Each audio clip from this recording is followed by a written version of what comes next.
key things behind the scenes, like, could we access the raw material? Like, we were using a new raw material that we just couldn't, go to the grocery store and buy. And so not every raw material supplier had it. So we had to make sure that if we were going to launch this, that we had the material to back it up so we could deliver. So all those things, were happening behind the scenes, make sure the product was stable, all those things. Because, it's risky. We use this term, Dave came up with a ground up formula. Well, that sounds really great. The ground up means, hey, guess what? It hasn't been out there you really never know you have a solid formula until something has been out on the market for 6 months to a year, because it's impossible to put it in every environment. So, but what Dave did though, he manufactured the first batch of Absolute 6 months ago. Yeah. Probably 4 months ago. 4 months ago. Yeah, no, maybe 6 months ago. 6 months ago, and just let it sit. Yep.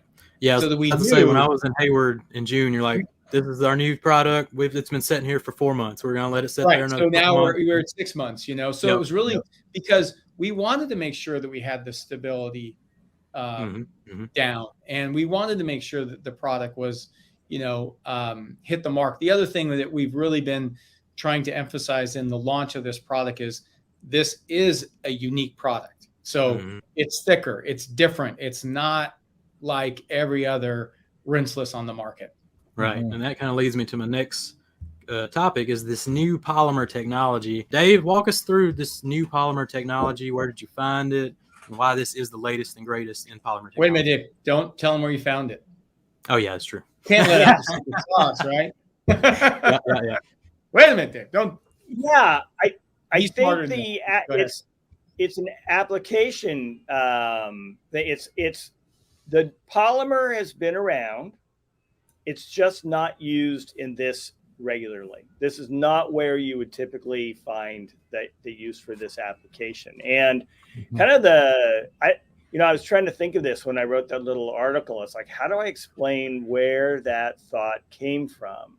And it's kind of a combination of, information that I'm looking at and reading at the time.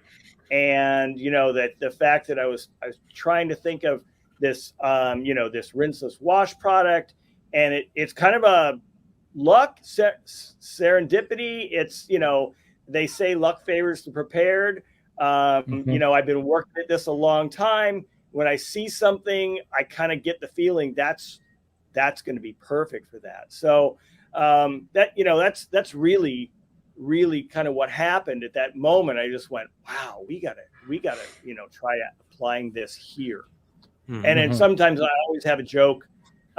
Sometimes these materials I come across them at the wrong time, and I may not be, maybe I'm not working on something that those apply to.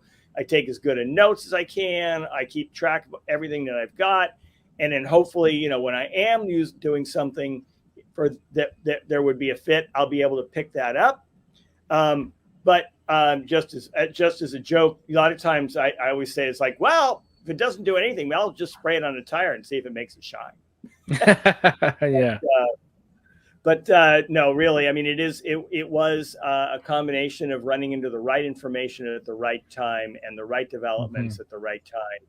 And just went, wow, we got to give this a shot.